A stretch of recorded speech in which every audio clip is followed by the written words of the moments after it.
The mountain wind cut across the observation post at 11,000 feet, carrying the scent of snow from peaks that scratched the Afghan sky. Captain Megan Torres settled behind her rifle. The Barrett M82 won an extension of her body after 6 years of carrying it through deserts and mountains across 3 deployments. Her spotter, Lieutenant Chun, pressed against the rocks beside her, range finder steady against his eye. The target moved 3,247 meters downrange, a figure in tactical gear crossing an exposed ridgeline. Intel had tracked him for 6 weeks, a bomb maker whose devices had killed 14 Marines and 32 civilians. The mathematics scrolled through Torres' mind like a familiar song. Wind speed at 7 miles per hour from the southwest, temperature dropping, altitude compensation, the Coriolis effect at this range pulling the round right. She made the microscopic adjustments, feeling the rifle settle into that perfect stillness that came before the shot. Her finger touched the trigger with the gentleness of a prayer. The recoil hammered her shoulder. 4 seconds passed, an eternity compressed into heartbeats, before Chen's voice came through sharp and certain. Confirmed. The word carried weight beyond its syllables, the verification that would document this shot in Corps history. Torres lifted her eye from the scope, the ridge now empty except for mountain wind stirring dust. Chun was already calculating exact distance, his fingers moving across the range finder's display with practiced efficiency. 3,247 meters. He repeated it, making sure she heard. That breaks Gunnery Sergeant Harrison's record by 212 meters. The radio crackled before she could respond. Forward operating base acknowledging the shot, Major Brennan's voice coming through with congratulations that sounded hollow even through static. Good shooting, Captain. Return to base for debrief. The transmission ended abruptly, leaving Torres staring at the handset. Something in his tone felt wrong, a hesitation where there should have been enthusiasm. Chin noticed it too, his expression shifting from satisfaction to confusion as they packed their equipment. 6 years of working together meant they communicated in glances and small gestures. He raised an eyebrow in silent question. She shrugged, hoisting her rifle, choosing to dismiss the oddness as exhaustion on Brennan's part. The return to the forward operating base took 4 hours, their boots finding purchase on trails only goats should navigate. By the time they reached the compound, sunset painted the mountains in shades of copper and violet. The sniper unit gathered in the common area, word of the shot having spread through that mysterious network by which military news traveled faster than radio. Handshakes and backslaps greeted her, genuine celebration from men and women who understood what the distance meant. Major Brennan stood at the periphery, watching but not participating. He held a coffee cup that had long gone cold, his jaw working as though chewing words he refused to speak. When Torres caught his eye and nodded respectfully, he returned the gesture with mechanical precision before turning away toward the command building. Later, alone in her quarters, Torres composed the after-action report on her laptop. The details flowed onto the screen with technical precision. Atmospheric conditions, target description, ammunition specifications, the exact geometry of the shot.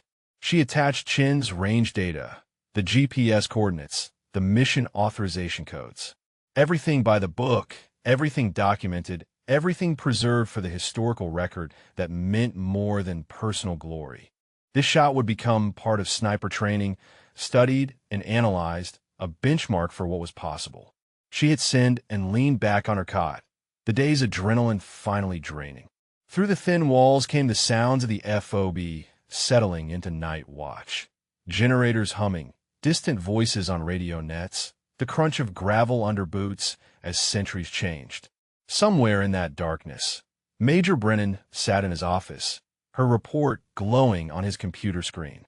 She imagined him reading it with professional appreciation, perhaps drafting the commendation that would accompany such a significant achievement. The image comforted her enough to sleep, unaware that Brennan stared at that same report with jaw clenched and fingers hovering over the delete key, wrestling with demons that had nothing to do with marksmanship and everything to do with pride that curdled into something darker when a woman proved better at war than he had ever been. 3 days passed before Torres checked the mission database, standard practice after filing reports that required command verification. The computer terminal sat in the intelligence section, a cramped space that smelled of coffee and electrical equipment. She logged in with her credentials and navigated to her service record, expecting to see the shot officially documented alongside her other confirmed kills. The screen displayed 4 words instead: data under review. Torres stared at the phrase, her mind struggling to process its implications. Review meant scrutiny, doubt, questions about facts that Sean had verified and she had documented with mathematical precision. She refreshed the page, hoping for a system error, but the words remained unchanged. The walk to Major Brennan's office took her through the command building, past Marines working at desks, and moving between briefing rooms with the purposeful urgency of wartime operations. Outside Brennan's door, voices filtered through, his and the battalion operations officer discussing supply requisitions. She waited, organizing her thoughts, preparing calm professional questions. When the operations officer emerged and nodded at her in passing, Torres knocked twice and entered at Brennan's acknowledgement. He sat behind a metal desk covered with reports and maps, his expression settling into something carefully neutral as she approached. "Sir, I noticed my record from Operation Sentinel Ridge shows under review. Can you clarify the status?" Her tone carried only respectful inquiry, nothing accusatory, everything by the book. Brennan leaned back in his chair, his fingers drumming once against the armrest. "There are some verification irregularities we need to address, Captain. The range calculations don't match the terrain analysis from our mapping systems. We're looking at a shot distance closer to 2,800 meters. The statement hit like a physical blow. Lieutenant Chun confirmed 3,247 with the rangefinder, sir. The data was recorded and transmitted in real time." Torres kept her voice level despite the anger building in her chest. "Equipment can malfunction," Brennan replied, his tone suggesting the matter was settled. "Chen's rangefinder could have given a false reading. We need to verify against independent sources before we can confirm that distance officially." Torres felt the ground shifting beneath her, reality becoming fluid in ways that violated everything she understood about military documentation. "Chen's equipment was calibrated 2 days before the mission, sir. The GPS coordinates are in my report. The mathematics are verifiable." Brennan's jaw tightened, the first crack in his professional facade. "I understand your disappointment, Captain, but accuracy matters more than records. We'll continue the review and let you know when we have definitive answers." His dismissal was clear, his attention already moving to papers on his desk. She left the office with her hands clenched, forcing herself to walk at normal pace through the building and out into the Afghan sun. Chun found her 20 minutes later at the rifle range, working through maintenance on her Barrett with mechanical intensity that bordered on aggression. "They called me in," Chun said without preamble, settling onto the bench beside her. Major Brennan wanted to discuss the range confirmation. He suggested I might have made an error reading the finder, that pressure of the moment could have affected my judgment. Torres' hands went still on the rifle. "What did you tell him?" "I told him the truth. 3,247 meters, verified twice, recorded in the mission log with timestamp." Chen's voice carried anger he rarely showed. "He asked me to reconsider, said it would be better for everyone if we acknowledged potential equipment issues rather than defending readings that seemed improbable." The words hung between them, heavy with implications that went beyond a single shot. Torres resumed her work on the rifle, her movements precise and controlled while her mind cataloged the wrongness of everything Brennan had said and done. Equipment that worked perfectly developing mysterious malfunctions. Verified data becoming subject to doubt. A commander asking a junior officer to reconsider sworn testimony. "This isn't about the shot," she said quietly. Shin nodded, both of them understanding that something larger had infected the chain of command, something that made accurate reporting dangerous. That evening, Torres drafted a formal request for investigation of her record status, citing the discrepancy between verified mission data and the database entry. The document took an hour to compose, every word chosen for its precision and professional tone. She included Chen's supporting statement and copies of the original mission authorization. Everything documented, everything preserved, everything following regulations designed to protect truth from manipulation. She filed it through the battalion adjutant's office the next morning, handing the printed request to a staff sergeant who promised prompt handling. The sergeant's expression suggested sympathy as he stamped the document received, as though he understood the futility of official complaints against field-grade officers. Walking back through the compound, Torres noticed Brennan watching from outside the command building, his coffee cup motionless in his hand. Their eyes met across 50 meters of dusty ground. He looked away first, disappearing inside, leaving her standing in the sun wondering how a 3,000-meter shot could threaten a man who hadn't pulled the trigger. That night brought no answers, only the weight of understanding that her achievement had become a problem requiring suppression rather than celebration. She lay on her cot listening to the generators and thinking about all the shots documented in Corps history, wondering how many others had been erased before they could threaten egos too fragile to survive another's excellence. Lieutenant James Rodriguez worked through personnel files with a methodical attention that had made him valuable to battalion intelligence. Most issues crossing his desk involved routine administrative matters, leave requests, transfer paperwork, performance evaluations requiring classification review. Torres' formal complaint stood out for its specificity and the technical language describing what should have been a straightforward record verification. Verification irregularities. The phrase triggered Rodriguez's instincts, honed through 3 years analyzing intelligence reports where language choices revealed hidden truths. He opened Torres' complete service record, expecting to find a single contested entry requiring administrative resolution. 6 previous mission reports appeared on his screen, each marked pending verification with dates stretching back 14 months. 6 separate operations, 6 documented achievements, 6 records frozen in administrative limbo, while other Marines' files showed clean documentation and timely confirmations. Rodriguez pulled comparison data, searching records for every sniper in the battalion. Their entries processed within 48 hours. Kills confirmed, ranges verified, commendations filed. Only Torres' records remained suspended in permanent review, a pattern too consistent to be coincidental. He reached for his phone and dialed Torres' extension, keeping his voice neutral as he requested a meeting to discuss her complaint. Her tone suggested wariness when she agreed to meet that evening in an empty briefing room after most personnel had secured for the day. The briefing room smelled of stale air and whiteboard markers, its walls covered with tactical maps, showing terrain Torres knew better than most. Rodriguez arrived first, spreading printouts across the table. Her service record with its pending entries highlighted in yellow, comparison data from other snipers showing normal processing times. Torres entered precisely at the scheduled time, her movements carrying the controlled efficiency of someone who lived by discipline. She scanned the documents before meeting Rodriguez's eyes, her expression shifting from guarded to focused as she recognized the scope of what he had found.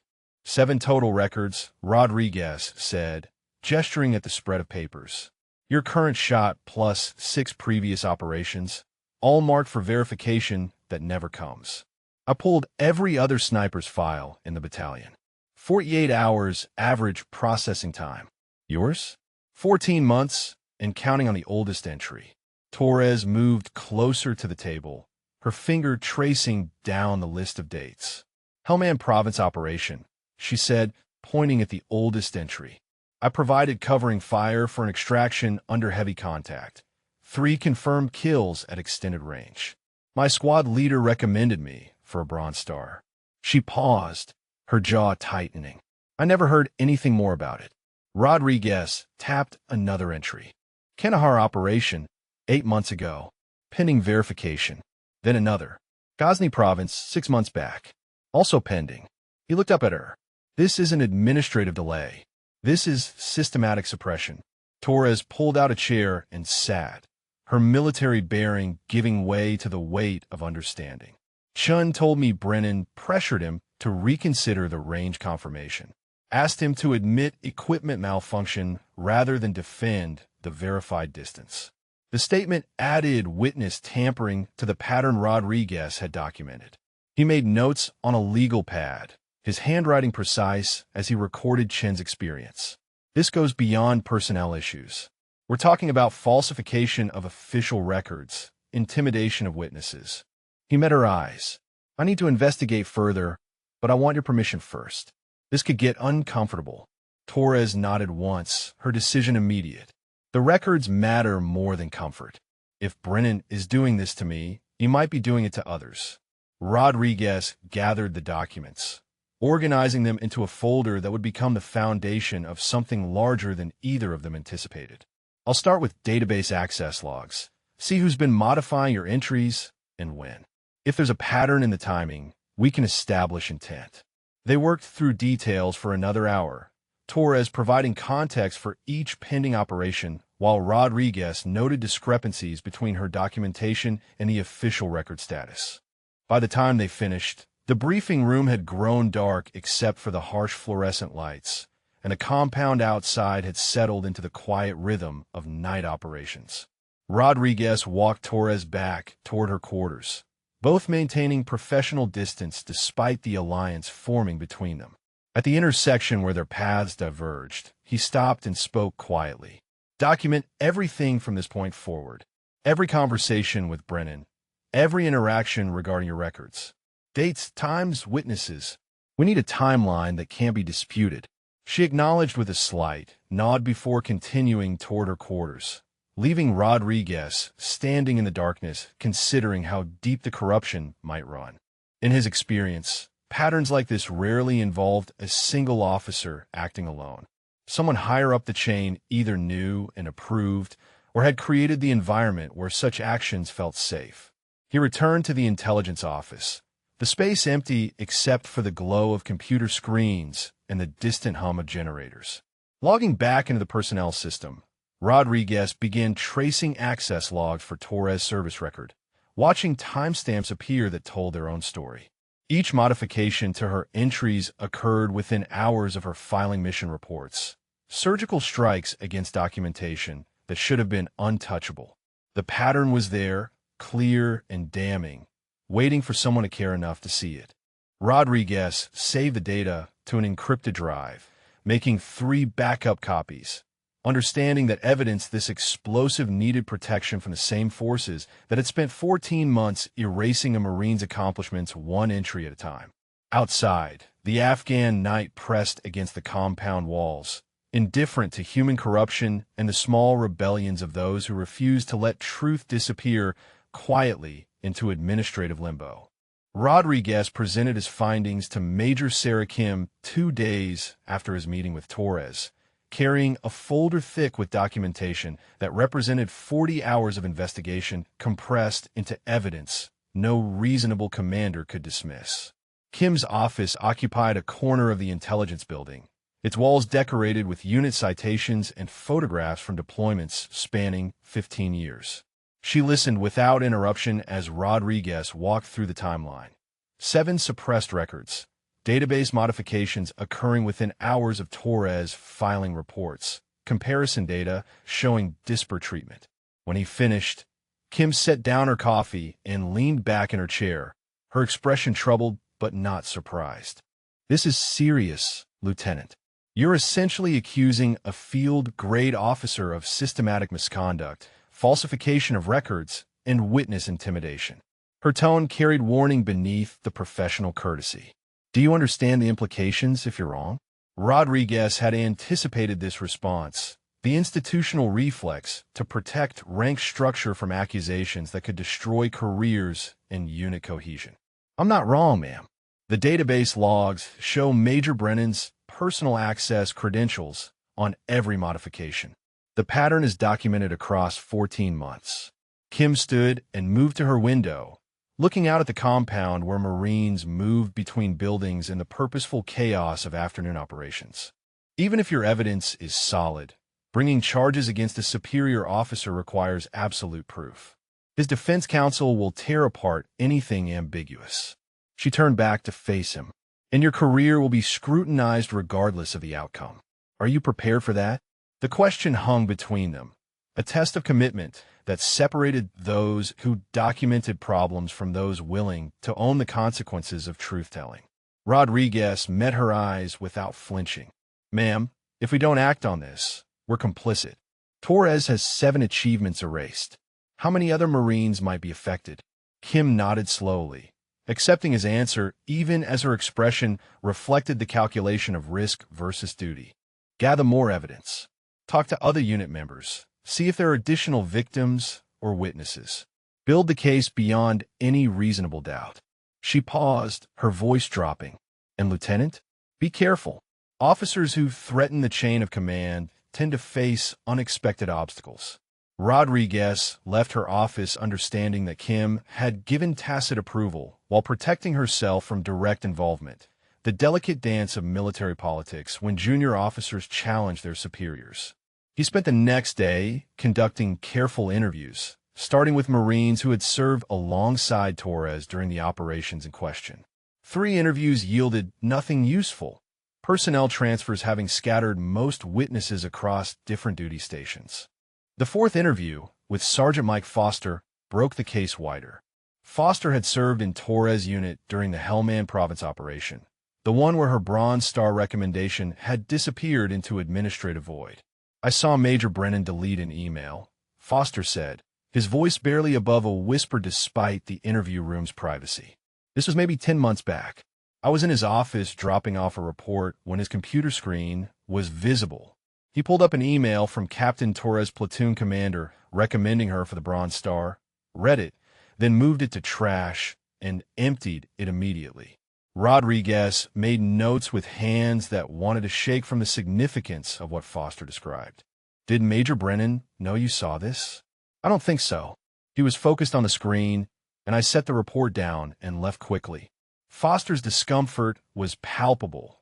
The weight of staying silent about witnessed misconduct warring with loyalty to command structure. 2 more interviews that afternoon revealed similar patterns. Corporal Sarah Williams described Brennan refusing to forward Torres' name for awards consideration despite direct recommendations from 2 separate officers. The refusals came with vague explanations about maintaining standards and ensuring only the most deserving Marines received recognition. Rodriguez compiled everything into a comprehensive report. The database evidence, witness statements, pattern analysis showing deliberate targeting. The document represented the kind of case that could survive legal scrutiny and command resistance. That evening, he found Torres at the rifle range, her focus absolute as she worked through practice shots at distant targets. When she finished her session and secured her weapon, Rodriguez approached with news that would escalate their investigation beyond battalion level. We have enough for formal charges, he said without preamble. Multiple witnesses, forensic evidence of database tampering, documented pattern of discrimination. Kim wants more evidence, but what we have now would convince any reasonable investigator. Torres absorbed this information with the same controlled calm she brought to long-range shots. What's the next step? Rodriguez had spent hours considering exactly that question, understanding that battalion-level complaints could be suppressed by the same command structure protecting Brennan. Marine Corps Judge Advocate General Office. We bypass the local chain and go directly to legal authorities with jurisdiction over court-martial offenses. The decision carried enormous risk, burning bridges with commanders who valued internal resolution over external investigation. But Rodriguez had seen enough corrupted systems to know that sometimes the only path to justice ran around the obstacles rather than through them. He made the call the next morning from a secure line, reaching Colonel Sarah Patterson's office at Marine Corps headquarters. Patterson's assistant patched him through after Rodriguez explained the nature of his complaint, and the colonel's voice came through with the sharp attention of someone who recognized genuine crisis beneath routine legal inquiries. Rodriguez presented the condensed version: systematic record suppression, witness tampering, evidence of broader discrimination. Patterson asked pointed questions about evidence quality and witness credibility, her legal training evident in how she dissected his case for weaknesses. "Send me everything you have," she said after 20 minutes of questioning.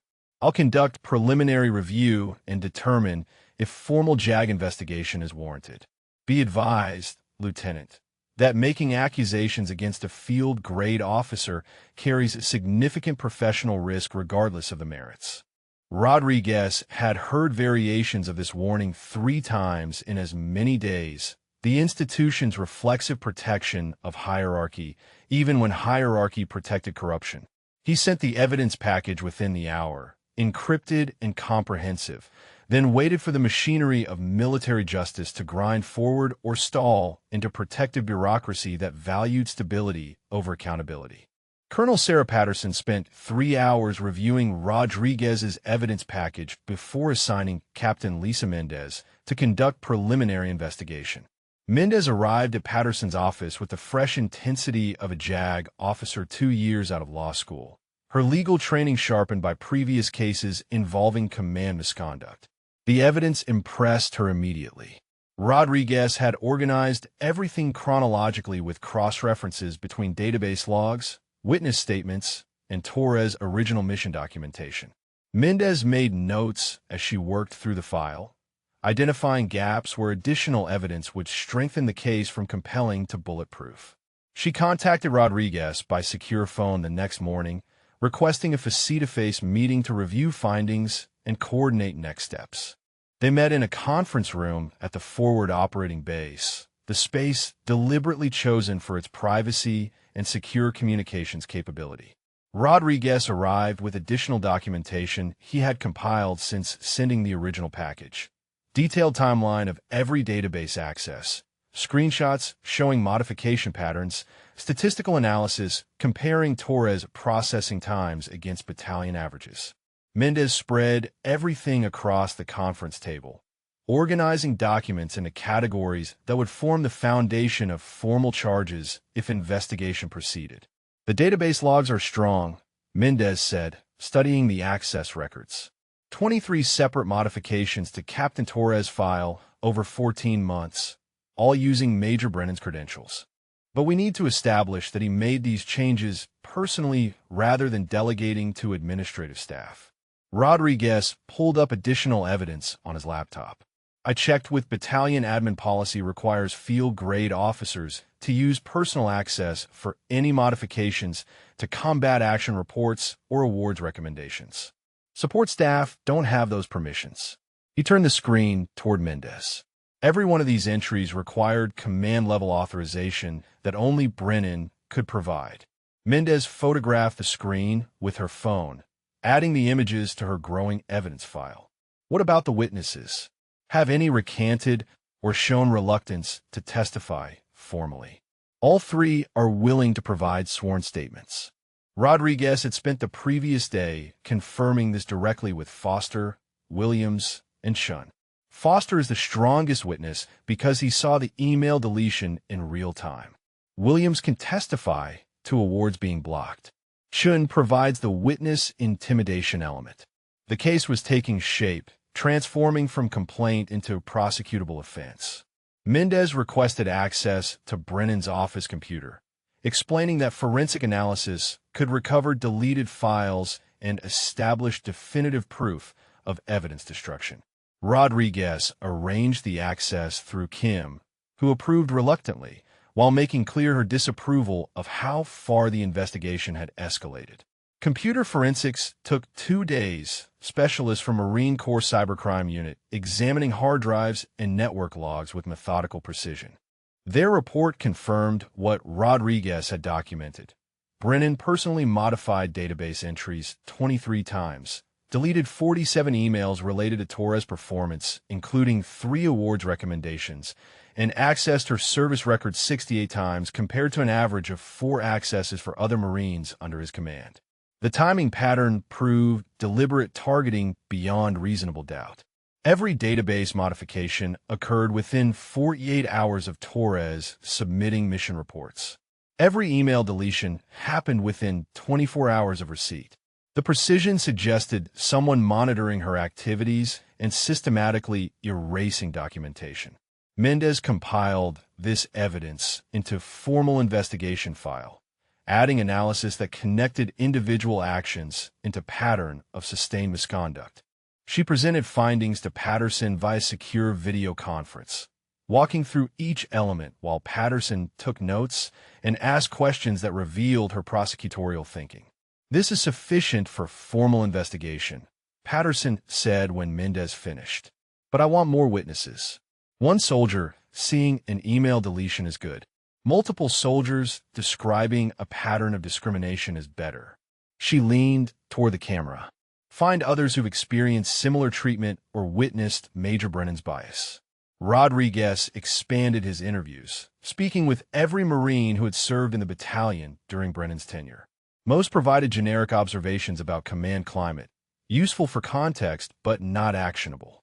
The breakthrough came from Staff Sergeant Rachel Martinez, who approached Rodriguez after hearing through informal networks that investigation was underway. Martinez had her own story of suppression, describing performance reports that disappeared and complaints that went unanswered 18 months earlier. She had documented everything in personal records, anticipating that official channels would fail her. The documentation included emails she had sent to Battalion Executive Officer Major Thompson, formal complaints about Brennan's treatment that Thompson acknowledged receiving but never acted upon. Rodriguez brought Martinez to meet Mendez, knowing her testimony added crucial dimension to the case. Where Torres' evidence showed systematic record suppression, Martinez demonstrated institutional complicity at higher command levels. Mendez interviewed Martinez for 3 hours, documenting timeline that paralleled Torres' experience with disturbing precision. Martinez had filed an informal complaint about Brennan blocking her promotion to gunnery sergeant despite perfect performance evaluations. Thompson told her to stop making waves, suggesting her complaint reflected inability to handle tough but fair leadership. The phrase made Mendez's jaw tighten. "Major Thompson received formal complaint about gender discrimination and told you to stop making waves?" Martinez nodded, her expression carrying the resignation of someone who had learned not to expect justice. He said Major Brennan maintained high standards for everyone, and I should focus on meeting those standards rather than questioning command decisions. Mendez made extensive notes, recognizing that Thompson's failure to forward the complaint constituted separate violation of regulations requiring reports of discrimination to reach appropriate investigative authorities. The case was expanding, revealing corruption that extended beyond one officer's ego into systemic failure of institutional safeguards.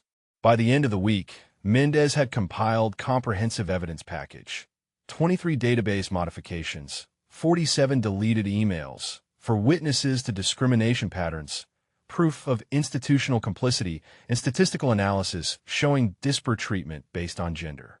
She organized everything into prosecution file that could survive defense scrutiny and command resistance. Patterson reviewed the complete package during video conference with Mendez and Rodriguez participating remotely. "The evidence tells clear story," Patterson said. "Systematic discrimination, witness intimidation, falsification of records, and command failure to address reported misconduct." She paused, her expression hardening.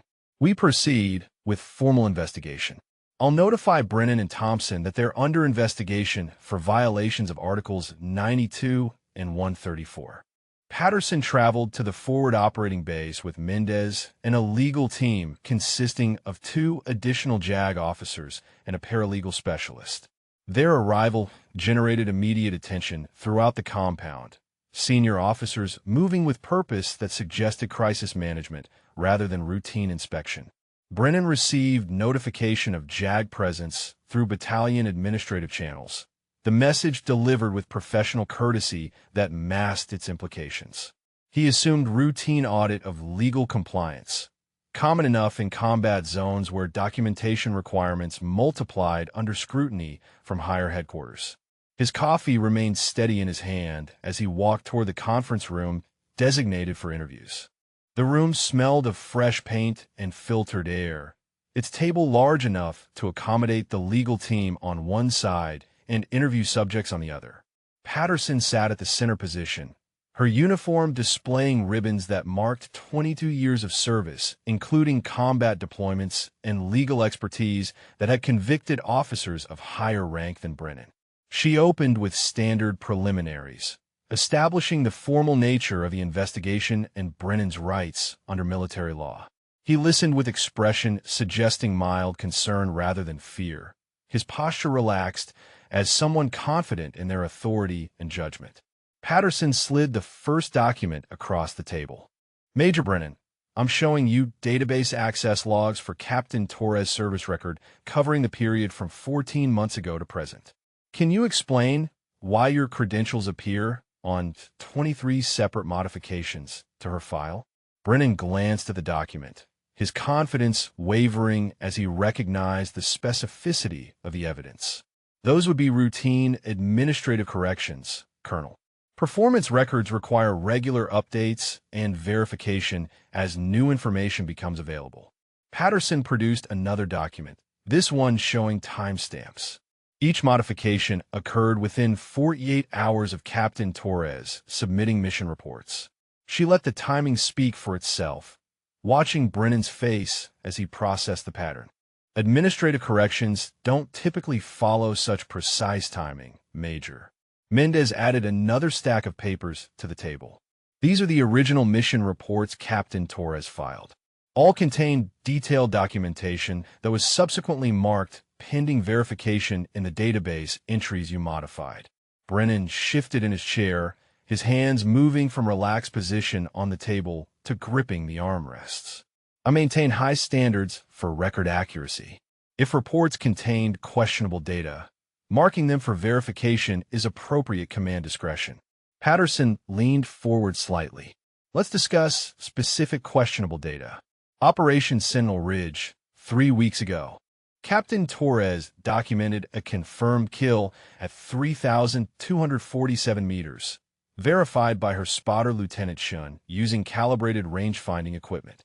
You changed the database entry to show the shot under review for verification irregularities.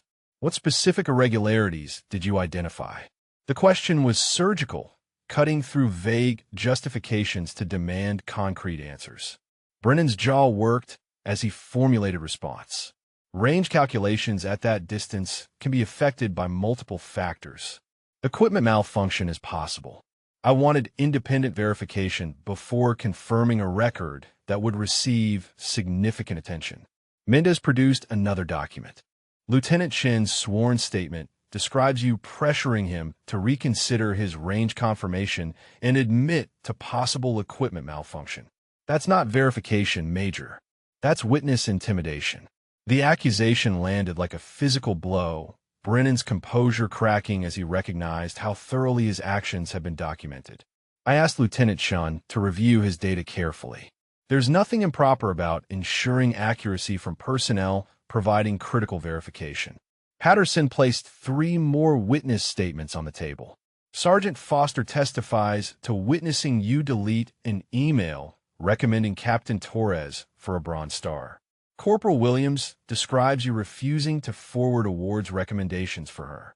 Staff Sergeant Martinez details filing a formal discrimination complaint that your executive officer, Major Thompson, failed to report to appropriate authorities. She paused, letting the weight of multiple accusations accumulate. This isn't about maintaining standards, Major. This is about systematic suppression of a Marine's documented achievements. Brennan's face flushed, anger breaking through professional facade. I have maintained the same standards for all Marines under my command. If Captain Torres felt singled out, that reflects her perception rather than my actions. The defense rang hollow against the statistical evidence Mendez produced next.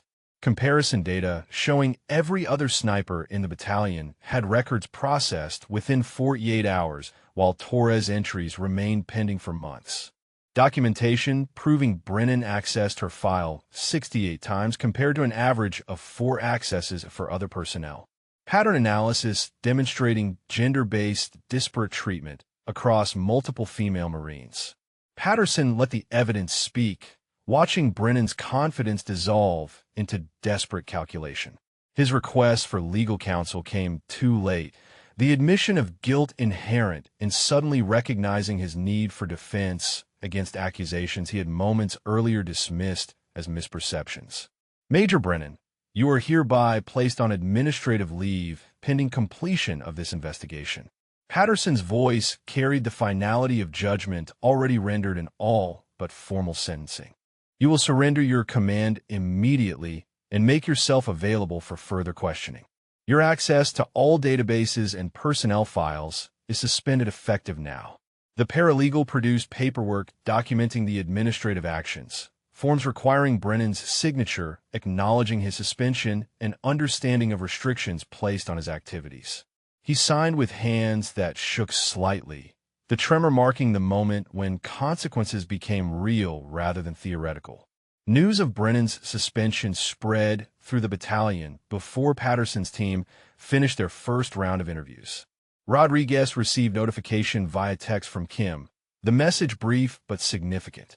JAG removed Brennan from command. Your evidence held. He found Torres at her quarters, delivering the news with satisfaction tempered by understanding that investigation was beginning rather than concluding. She received the information with quiet relief. Years of suppressed achievement, finding validation in official recognition that her accusations had merit beyond personal grievance. That evening, Patterson briefed her team on next steps, expanding investigation to include Thompson's failure to report Martinez's complaint, interviewing additional potential victims, and preparing court-martial charges that would survive defense challenges and command pressure to minimize scandal. The compound settled into new reality where corruption faced consequences and Marines who had stayed silent from fear or hopelessness began coming forward with their own stories of systematic bias that thrived when good officers failed to act and bad officers believed their rank protected them from accountability. The investigation expanded beyond Torres within 72 hours of Brennan's suspension, Mendez discovering patterns that suggested systematic discrimination rather than isolated misconduct. Database analysis revealed 3 additional female Marines whose records showed similar suppression tactics. Performance reports marked pending without justification, awards recommendations disappearing into administrative void, career advancement mysteriously stalled despite exceptional evaluations. Martinez had already provided her testimony. 18 months of documentation proving Brennan's bias extended beyond Torres to any woman whose excellence threatened his worldview. Now 2 more victims emerged from silence imposed by fear and institutional indifference. Corporal Jennifer Lee approached Mendez through Rodriguez, her story adding dimension to the pattern that made defense of Brennan's actions increasingly impossible. Lee had served under Brennan for 11 months, earning perfect scores on every evaluation while leading her squad through combat operations that demonstrated tactical skill her male peers acknowledged freely. Mendez interviewed Lee in the same conference room where Brennan had faced his accusers. The space transformed from site of confrontation to sanctuary for those finally able to speak truth without fear of retaliation. Lee described Brennan blocking her promotion to sergeant despite squad leader recommendation and battalion guidelines, showing she met every requirement. He told my squad leader that I needed more time to prove sustained performance. Lee said, her voice carrying anger that 14 months had sharpened rather than dulled. 3 male corporals with less time and grade and lower evaluation scores got promoted in the same cycle. When my squad leader questioned the decision, Major Brennan said he had concerns about my ability to handle the increased responsibility. Mendez made detailed notes, recognizing the language of bias disguised as professional judgment. Did your squad leader document these concerns? Lee shook her head. There were no documented performance issues because there were no actual performance issues. My squad had the highest readiness ratings in the company. We completed every mission assigned without incident. The concerns existed only in Major Brennan's assessment. The pattern matched Torres' experience precisely. Exceptional performance met with skepticism and obstacles justified through vague references to standards and concerns that documentation never supported. Mendez added Lee's testimony to the growing case file that now spanned 4 separate victims across 2 years. Lance Corporal Amy Chong provided the third account, her experience revealing how Brennan's discrimination extended beyond record suppression to active interference with career opportunities. Chong had qualified for Scout sniper training after scoring highest in her platoon on marksmanship evaluations, earning recommendation from her company commander based on demonstrated skill and tactical aptitude. Brennan denied the training slot despite Chong meeting every published requirement. The denial came with explanation, citing concerns about unit cohesion and the demanding nature of Scout sniper operations, language that carefully avoided explicit gender discrimination while achieving the same result. Chong described the meeting where Brennan delivered his decision, his tone suggesting he was doing her a favor by preventing her from attempting something beyond her capabilities. He said the physical and mental demands of Scout sniper operations were extreme, and he didn't want to set me up for failure by approving training I might not complete. Mendez had reviewed Chang's records before the interview, noting physical fitness scores that exceeded 80% of male Marines in the battalion and psychological evaluations, showing exceptional stress tolerance. What happened after he denied your training slot? It went to a male Lance Corporal who scored 15 points lower than me on marksmanship quals and had received counseling for discipline issues twice in the previous 6 months. Chang's expression reflected the bitter mathematics of discrimination. Excellence discounted while mediocrity received opportunity based solely on gender assumptions disguised as leadership judgment. Rodriguez compiled the expanded evidence into comprehensive timeline showing Brennan's systematic targeting of female Marines across multiple career impacts. Torres' 7 suppressed records, Martinez's blocked promotion and ignored complaint, Lee's stalled advancement despite perfect performance, Chang's denied training opportunity.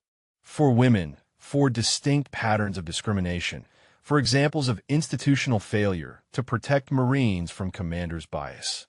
Patterson reviewed the expanded case file with her legal team, recognizing they had moved beyond individual misconduct into territory requiring broader institutional response. She contacted Marine Corps Inspector General Office, briefing them on findings that suggested command climate failures extending beyond Brennan to officers who had enabled his actions through indifference or active complicity. The Inspector General assigned senior investigator, Colonel David Morrison, to conduct comprehensive review of battalion command climate over the previous 3 years. Morrison arrived with a team of specialists trained in discrimination investigations, bringing resources and authority that transformed the inquiry from legal case into institutional examination. Morrison's team conducted 47 interviews over 4 days, speaking with every Marine who had served under Brennan's command during the relevant period. The interviews revealed a pattern of bias that extended beyond the 4 documented victims to cultural environment, where female Marines understood their achievements would be scrutinized more harshly and their advancement opportunities limited by commanders' unstated but widely recognized prejudice. Gunnery Sergeant David Palmer, 19-year veteran with combat experience spanning 3 wars, provided crucial testimony about command climate. Palmer described multiple instances where Brennan dismissed female Marines' capabilities in private discussions with senior enlisted leadership, making comments about women in combat roles that revealed bias Palmer had documented in personal notes from concern about legal liability. Major Brennan would say things like women don't have the mental toughness for sustained combat operations, or physical standards are being lowered to accommodate social engineering, Palmer testified. He said it in ways that sounded like professional assessment, but the pattern was clear. Anytime a female Marine excelled, he found ways to question or minimize the achievement. Morrison's team analyzed battalion records, discovering 12 female Marines had transferred out over 2 years compared to 3 male Marines during the same period. Statistical analysis showed transfer rate for women was 400% higher than baseline expectations, with all transfer requests originated from Brennan's office citing various administrative justifications. The investigation expanded to Major Thompson's role in suppressing Martinez's complaint, his interview revealing institutional failure that enabled Brennan's discrimination through deliberate inaction. Thompson admitted receiving Martinez's complaint, but claimed he addressed it informally through counseling session with Brennan rather than forwarding it to appropriate investigative authorities as regulations required. Marine Corps headquarters received Morrison's preliminary findings 72 hours after his team completed interviews, the report triggering immediate response from Commandant's office. The scope of discrimination and institutional failure demanded intervention beyond standard legal proceedings, requiring demonstration that the Corps would not tolerate bias regardless of rank or deployment status. General Harold Mitchell, commanding general of Marine Forces, reviewed the evidence with his senior staff during secure video conference that included Patterson, Morrison, and the Judge Advocate General. Mitchell had built his reputation on accountability and merit-based leadership. His reaction to the investigation findings both immediate and unequivocal.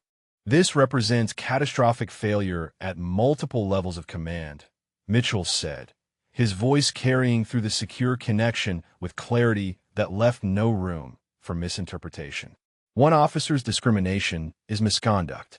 An entire command structure enabling the discrimination is institutional cancer that requires surgical removal. He directed Morrison to expand the investigation to include all gender-related complaints filed in the battalion over the previous 3 years, establishing independent hotline for Marines to report incidents without fear of retaliation. The hotline went active within 24 hours, staffed by investigators with no connection to the battalion's chain of command. Morrison's expanded team conducted comprehensive review of battalion climate, examining promotion rates, awards distributions, disciplinary actions, and transfer patterns with statistical rigor that revealed disparities impossible to explain through any factor except gender bias. Female Marines received 43% fewer awards than male counterparts despite performance evaluations, showing no significant difference in ratings. Promotion rates for women lagged 12% behind men, with equivalent time in service and evaluation scores. The data told story that individual testimonies had suggested. Systemic discrimination operating beneath surface of professional military operations, invisible to those it didn't affect, oppressive to those who lived its consequences daily. Battalion Commander Colonel James Harrison faced Morrison's team 3 days into the expanded investigation, his testimony revealing the senior leadership failure that had allowed Brennan's bias to flourish unchecked. Harrison acknowledged being aware of what he termed personality conflicts between Brennan and several female Marines, but claimed he trusted his operations officer's professional judgment on personnel matters. Morrison pressed him on specifics. "Colonel, you were aware of conflicts serious enough to generate multiple informal complaints, yet you never ordered formal investigation or command climate assessment. Why not?" Harrison's answer revealed the institutional thinking that prioritized unit cohesion over accountability. Major Brennan was effective at his primary duties. We were in combat operations where continuity of leadership mattered. I counseled him on interpersonal skills and trusted he would adjust his approach. The logic collapsed under scrutiny that Morrison applied methodically. Your operations officer was systematically discriminating against female Marines, falsifying official records, and intimidating witnesses. How do you reconcile that behavior with effective leadership? Harrison had no answer that survived contact with documented evidence of his failure to exercise basic command oversight. His removal from battalion command came through orders delivered by Mitchell personally, the general traveling to the forward operating base to demonstrate institutional seriousness about correcting failures that reached the highest levels of battalion leadership. Mitchell addressed the battalion in formation, his presence transforming routine administrative day into moment of institutional reckoning. 400 Marines stood at attention while their commanding general explained why their battalion commander was being relieved and what the Corps expected from leaders trusted with authority over other Marines.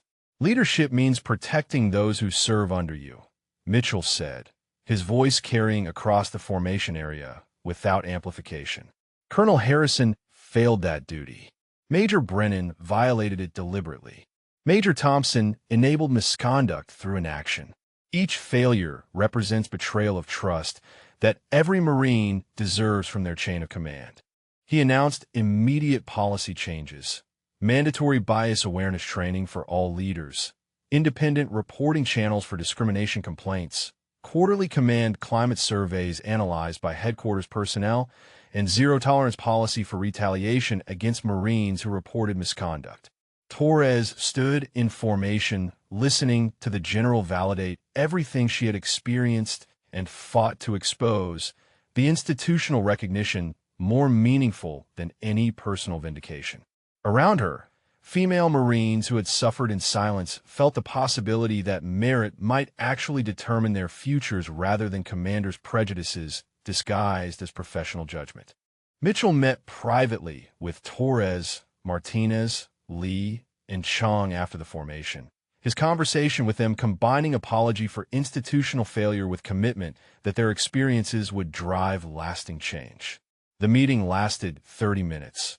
Mitchell listening more than speaking as each woman described how discrimination had affected not just careers, but fundamental trust in the institution they had volunteered to serve.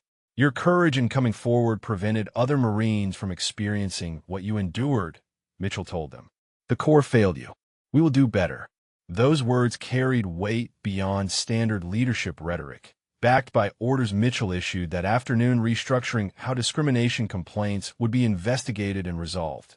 Patterson received authorization to prefer formal charges against Brennan and Thompson, the specifications drafted to ensure accountability for every documented violation.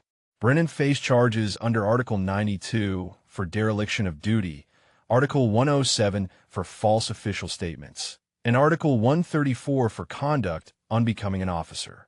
Thompson faced Article 92 charges for failure to report discrimination complaints as regulations required. The charging documents ran 63 pages, each specification supported by evidence that Morrison's team had compiled into prosecution file designed to survive any defense strategy. Patterson reviewed the complete package with satisfaction born from decades of military legal experience, recognizing they had built a case that would demonstrate the Corps' commitment to accountability regardless of rank or circumstance. Rodriguez received notification that his role in the investigation had been recognized by headquarters, his initiative and integrity noted in official correspondence from the Judge Advocate General. The recognition mattered less than knowing his decision to act had prevented ongoing harm and created pathway for institutional reform that might protect future Marines from commanders who confused authority with immunity from consequences. The court-martial convened at Marine Corps Base Quantico 6 weeks after charges were preferred, military judge Colonel Frank Weber presiding over proceedings that attracted attention from senior leadership across the service. The courtroom filled with observers including Torres, Martinez, Lee, and Chong, their presence transforming abstract legal process into human reckoning for years of discrimination and institutional failure. Brennan entered with his defense counsel, a civilian attorney named Richard Ashford who had built reputation defending military officers against misconduct charges. Ashford's strategy became clear during opening statements. Frame Brennan's actions as legitimate exercise of command discretion, portray the accusers as disgruntled subordinates unable to meet high standards, and suggest institutional overreach in prosecuting judgment calls made during combat operations. Patterson led prosecution with methodical precision, establishing foundation through documentary evidence before introducing witnesses whose testimony would demolish defense narrative. She began with database logs, walking the jury of 5 field-grade officers through 23 separate modifications Brennan had made a Torres service record, each time-stamped within hours of Torres filing mission reports. These are not administrative corrections, Patterson told the jury. This is systematic suppression of documented achievements conducted with precision that demonstrates deliberate intent rather than professional judgment. Ashford objected repeatedly, arguing that absent evidence of discriminatory motive, the database entries reflected normal command oversight of subordinate performance records. Weber overruled most objections, allowing Patterson to build her case through accumulation of evidence that pattern revealed purpose. Chun testified on the second day, describing Brennan's pressure to reconsider his range confirmation for Torres' record shot. The defense attempted to characterize the conversation as commander ensuring accuracy, but Chin's testimony undermined that narrative through specific details about language Brennan used and context surrounding the request.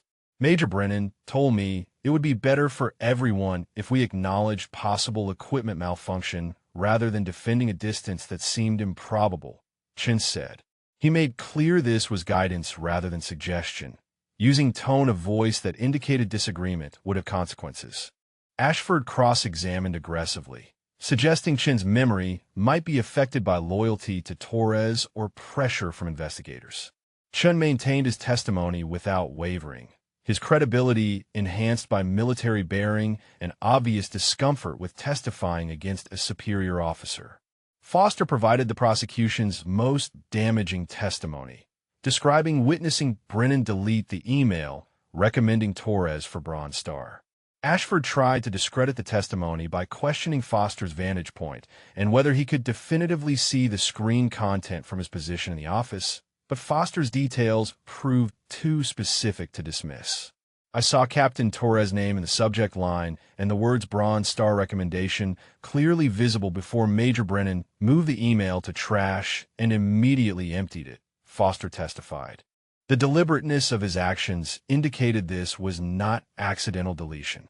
Martinez testified on the third day, her 18 months of documentation providing powerful counterpoint to defense claims that Brennan maintained consistent standards across all Marines. She described filing formal complaint with Thompson about block promotion and discriminatory treatment, only to be told she should focus on meeting standards rather than questioning command decisions. Patterson introduced Martinez's complaint documentation alongside Thompson's admission that he received it but failed to forward it to appropriate investigative authorities. The failure to act represented separate criminal violation that prosecution would address in Thompson's subsequent trial, but also demonstrated institutional complicity that enabled Brennan's discrimination.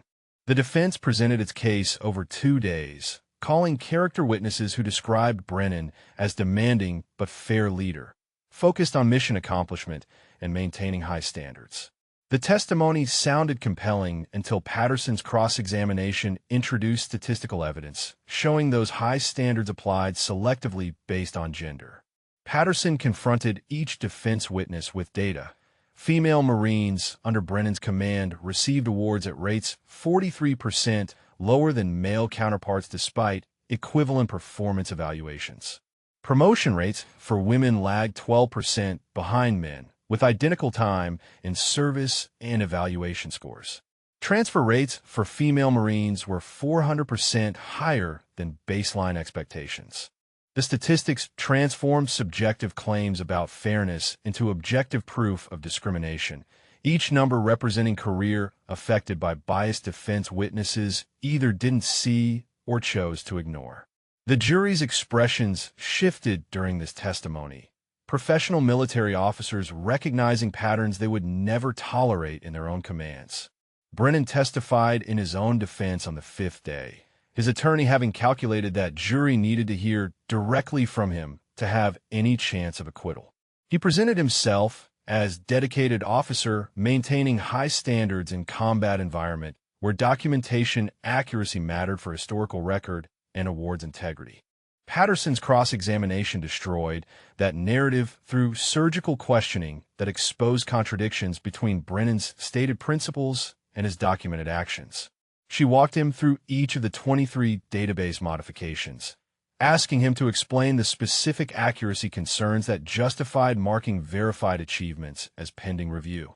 Brennan's answers grew increasingly vague, falling back on generalities about equipment reliability and verification protocols that Patterson countered with evidence showing he applied no such scrutiny to male Marines' records. When she introduced his personnel action records showing disparate treatment by gender, Brennan had no explanation that survived logical scrutiny. The prosecution rested after 6 days of testimony, having presented a case that connected individual misconduct instances into a pattern no reasonable jury could dismiss as legitimate command discretion.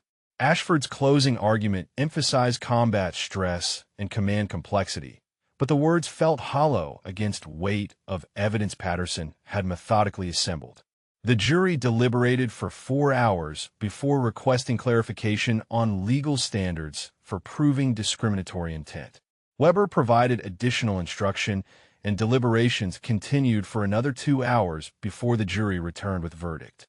The foreman, a colonel with 24 years of service, delivered findings on each specification. Guilty of dereliction of duty through systematic suppression of subordinate performance records. Guilty of false official statements through database modifications that misrepresented verified achievements. Guilty of conduct unbecoming an officer through discrimination and witness intimidation. Torres watched Brennan's face as the verdicts were read, seeing the collapse of certainty that had allowed him to believe his authority protected him from consequences. The satisfaction she felt was tempered by recognition of careers damaged and trust destroyed, victories that came with costs measured in years of suppressed achievement and institutional betrayal. The sentencing hearing convened the following morning, Weber presiding over proceedings that would determine the price Brennan would pay for 2 years of systematic discrimination. The prosecution presented aggravating factors emphasizing scope of misconduct, number of victims affected, and damage to institutional trust that extended beyond individual careers to undermine confidence in command structure itself. Patterson called Torres as first witness during sentencing phase, her testimony focusing on professional impact rather than personal grievance. Torres described the 3,247-meter shot that should have been celebrated as Marine Corps achievement, instead becoming trigger for campaign of erasure that nearly succeeded in removing her accomplishments from official record. 7 separate operations where my documented performance was suppressed, Torres testified. Awards recommendations deleted. Promotion opportunities delayed. Every achievement questioned, not because documentation was inaccurate, but because Major Brennan could not accept that a female Marine might excel in ways that threatened his preconceptions about women in combat roles.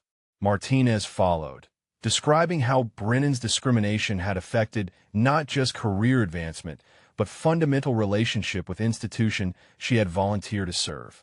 The complaint I filed was ignored by the executive officer who should have protected me. That failure sent message that speaking up about discrimination was futile, that command structure valued stability over accountability. Lee and Chong provided similar testimony, their combined accounts creating portrait of command climate where female Marines understood their excellence would be met with skepticism and their career paths would face obstacles male counterparts never encountered. The emotional weight of their testimony affected the courtroom in ways statistical evidence could not, transforming abstract discussions of discrimination into human stories of talent wasted and trust betrayed. The defense presented mitigation evidence emphasizing Brennan's previous service record, deployments completed, and awards received over a 17-year career. Character witnesses described his effectiveness in previous assignments, suggesting the misconduct represented aberration rather than pattern. Ashford argued for leniency based on combat stress and command pressures that might have impaired judgment. Patterson countered with evidence showing Brennan's discrimination predated the current deployment, personnel records from previous assignments revealing similar patterns of disparate treatment toward female Marines. The historical evidence undermined defense claims about temporary impairment, demonstrating instead sustained bias that Brennan had carried through multiple duty stations. Weber heard arguments from both sides before announcing he would deliver sentence the following day, standard practice allowing judges time to consider appropriate punishment that balanced justice for victims with military justice system's goals of maintaining good order and discipline. Torres spent that evening with Rodriguez, both reflecting on journey from her initial complaint to courtroom verdict that validated everything they had risked careers to expose. Rodriguez had received notification that his role in the investigation would be recognized through Navy and Marine Corps Commendation Medal, award that meant less than knowing his decision to act had prevented ongoing harm. The courtroom filled early for sentencing announcement, Torres and the other victims occupying front row seats alongside Patterson's prosecution team. Brennan entered with his attorney, his military bearing diminished by weight of conviction and certainty that his career would end regardless of specific sentence imposed. Weber entered, and the courtroom rose. Ritual military courtesy that seemed hollow, given the officer being sentenced, had violated the trust those rituals were meant to honor. Weber reviewed the evidence and testimony before announcing his decision, his voice carrying the gravity appropriate to ending a Marine officer's career. Major David Brennan, you have been found guilty of serious offenses that strike at the heart of military values. Your systematic discrimination against female Marines under your command betrayed the trust placed in you as a leader. Your falsification of official records undermined the integrity of documentation systems essential to military operations. Your intimidation of witnesses demonstrated contempt for the truth and those who sought to preserve it. Weber paused, allowing the assessment to settle before continuing with specific sentence. This court sentences you to dismissal from the service, forfeiture of all pay and allowances, and confinement for 18 months. The severity of your misconduct warrants the maximum punishment authorized under military law. The sentence exceeded what many observers had expected, Weber's decision reflecting determination to send message that discrimination would not be tolerated regardless of rank or deployment circumstances. Brennan showed no visible reaction, his face composed an expression that suggested he had already accepted the inevitability of career destruction and personal consequences. Thompson's separate court-martial proceeded 2 weeks later, his trial shorter, but resulting in conviction for failure to report discrimination complaints as regulations required. His sentence included letter of reprimand and forced retirement at reduced rank, punishment that ended his career but avoided confinement based on his cooperation during the investigation and absence of direct discriminatory actions. Torres received notification that her complete service record had been restored with all 7 previously suppressed achievements officially documented. The restoration came with formal apology from Marine Corps Personnel Command, acknowledgement that institutional failures had enabled Brennan's discrimination and that systems would be strengthened to prevent similar misconduct. The Bronze Star with Valor that Brennan had deleted years earlier was approved and awarded during ceremony at Marine Corps headquarters, Commanding General Mitchell personally presenting the medal to Torres in recognition of her performance during Helmand Province operation. The ceremony included Martinez, Lee, and Chong, their records similarly corrected and awards previously denied, now officially recognized. Mitchell's remarks during the ceremony emphasized institutional commitment to merit-based leadership and zero tolerance for discrimination. Captain Torres and these Marines demonstrated excellence that should have been celebrated immediately. Instead, they faced systematic suppression from a commander who valued his prejudices over their achievements. Their courage in exposing that misconduct has made the Marine Corps stronger and more just. Rodriguez attended the ceremony, his own award for integrity in bringing forward evidence presented alongside the medals recognizing the women whose achievements had been erased.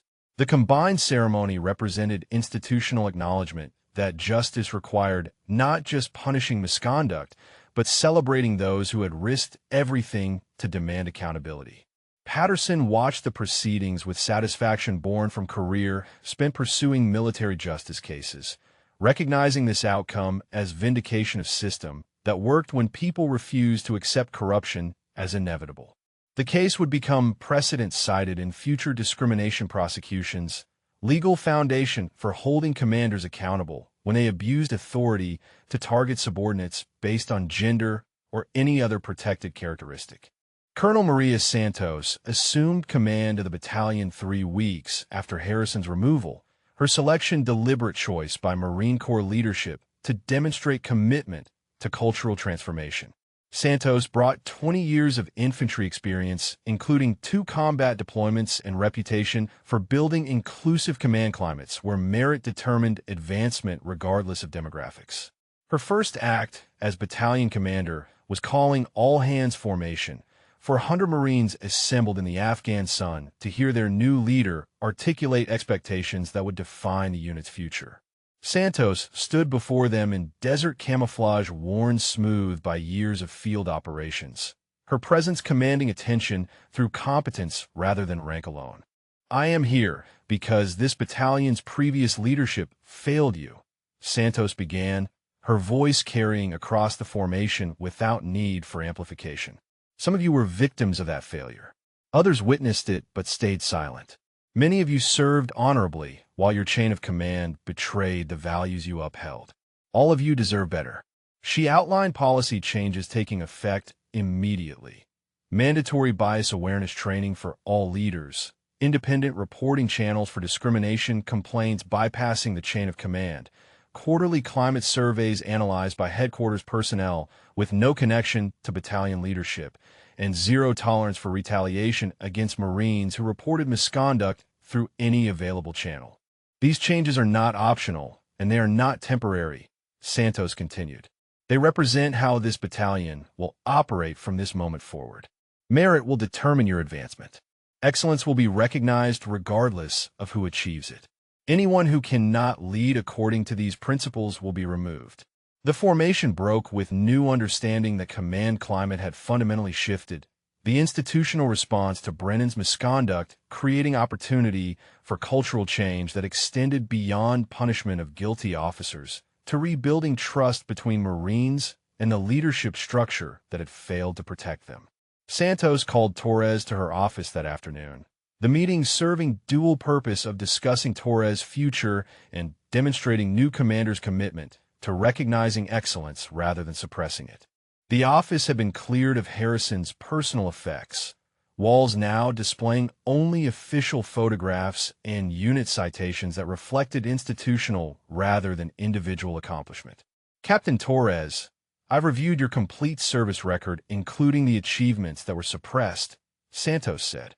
"Your performance merits recognition beyond restoration of what was stolen. I'm recommending you for promotion to Major and assignment as Battalion Scout Sniper Platoon Commander." The promotion represented advancement Torres had earned years earlier, delayed by Brennan's discrimination, but now accelerated through Santos' determination to right institutional wrongs. The platoon commander position carried responsibility for training and leading all scout snipers in the battalion, role that would allow Torres to shape the culture for the next generation of Marines entering the specialty. Torres accepted with gratitude tempered by awareness that opportunity came at cost measured in years of suppressed achievement and battles fought just to receive recognition she had earned through marksmanship and tactical excellence. "Thank you, ma'am. I'll work to ensure the platoon maintains standards based on merit alone." Her first meeting with the Scout Sniper Platoon occurred 2 days later. 15 Marines assembled in the platoon area, including both male and female snipers whose careers would benefit from command climate Santos was building. Torres addressed them with clarity born from understanding exactly what environment she wanted to create. "This platoon will operate on one principle: performance matters, nothing else. Your gender doesn't determine your capability. Your background doesn't limit your potential. What you accomplish on the range and in the field defines your value here." She paused, meeting eyes of Marines who had watched Brennan's discrimination poison the unit's culture. "Anyone who has a problem with that standard can request transfer. Everyone else, let's get to work." The platoon responded with visible relief. Female Marines recognizing they would finally receive fair evaluation, while male Marines acknowledged the toxicity that had infected their unit under previous leadership. Training intensified over following weeks, Torres establishing reputation for demanding excellence while providing mentorship that helped each Marine improve regardless of starting skill level. Rodriguez received orders assigning him to Marine Corps Headquarters Inspector General Office, his new role focusing on service-wide discrimination prevention initiatives.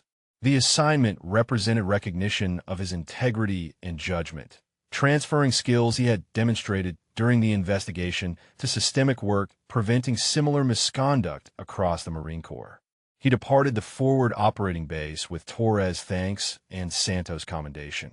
His contribution to exposing institutional failure acknowledged through assignment that would allow him to shape policies protecting future Marines from commanders who confused authority with immunity from accountability. Martinez received promotion to gunnery sergeant 2 months after Brennan's conviction. Her career finally advancing on timeline that performance merited rather than discrimination had delayed. She was selected to serve on newly created Gender Integration Advisory Panel, body established by Marine Corps Headquarters to provide operational perspective on policies affecting female Marines and identify potential barriers to full integration. Lee's promotion to sergeant came through without obstacle. Her leadership abilities finally recognized through chain of command, no longer infected by Brennan's bias. She assumed squad leader duties with confidence built through years of proving herself against standards higher than those applied to male counterparts. Her experience under discriminatory leadership informing how she would lead Marines entrusted to her. Chong received acceptance back to Scout Sniper School with distinguished honors notation on her application, recognition of both her exceptional marksmanship scores and the injustice of her previous denial. She departed for training with Torres' recommendation, emphasizing technical skill and tactical aptitude that had been obvious to everyone except the commander whose prejudices had blocked her opportunity. Marine Corps announced service-wide review of gender-related complaints filed over previous 5 years, initiative designed to identify patterns similar to what Morrison's investigation had revealed in Torres' battalion. The review established Independent Inspector General Hotline, where Marines could report discrimination without fear their complaints would be suppressed by local command structures motivated to protect problematic leaders. Patterson briefed media on the case outcome and institutional reforms, her presentation balancing transparency about failures with emphasis on corrective actions demonstrating Marine Corps commitment to accountability. The briefing generated coverage that extended beyond military affairs into broader discussions about institutional responses to discrimination and the courage required from whistleblowers who challenge corrupt systems.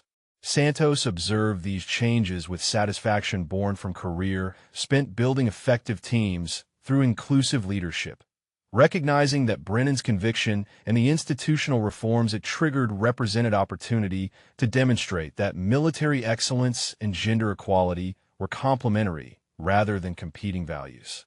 6 months after Brennan's sentencing, Major Megan Torres led her Scout Sniper platoon through combined arms training exercise at Mountain Warfare Training Center in California.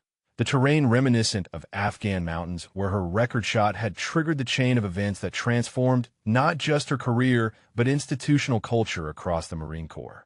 The exercise tested integration of sniper teams with infantry and aviation assets, complex scenario requiring coordination and precision that separated adequate performance from excellence.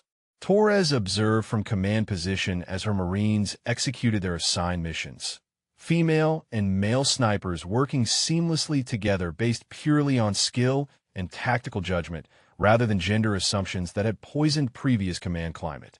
She watched Lance Corporal Jessica Park acquire target at 2,800 meters, the shot executed with technical proficiency that would have earned immediate recognition under Santos' leadership, but would have been questioned and suppressed under Brennan's command. The difference between those two realities represented everything Torres had fought for, the gap between what should have been and what had been measured in years of erasure and battles that should never have been necessary. Chun served as observer-evaluator for the exercise, his role assessing sniper team performance against established standards. He approached Torres during break-in operations, his expression carrying satisfaction that came from watching Marines operate in an environment where excellence received acknowledgement rather than scrutiny based on irrelevant demographics. Park's shot was technically perfect, Chun said. Under the old command climate, someone would have found reason to question it. Now it's just documented as another confirmed kill at extended range. That's how it should always have been. Torres nodded, understanding that the simplicity Chun described represented profound cultural shift achieved through institutional response to discrimination that had required victims to risk everything just to demand basic fairness. The exercise continued through afternoon, her platoon demonstrating competence that validated Santos' leadership approach and vindicated Torres' belief that merit-based standards produced better results than bias disguised as high expectations. Across the country at Marine Corps headquarters, Rodriguez presented annual report to Inspector General Staff showing 73% increase in gender-related complaints being properly investigated and resolved compared to previous year.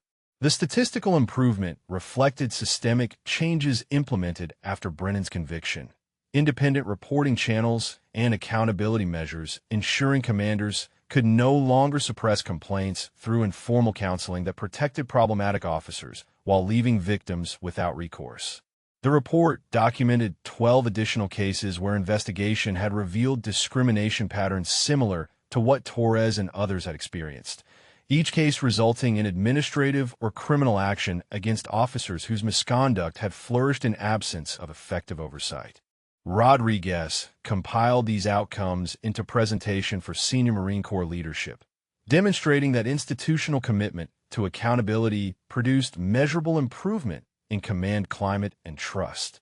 Chong graduated top of her Scout Sniper class 3 weeks later, the achievement representing not just personal excellence but validation of capability that Brennan had denied based on prejudice rather than performance assessment.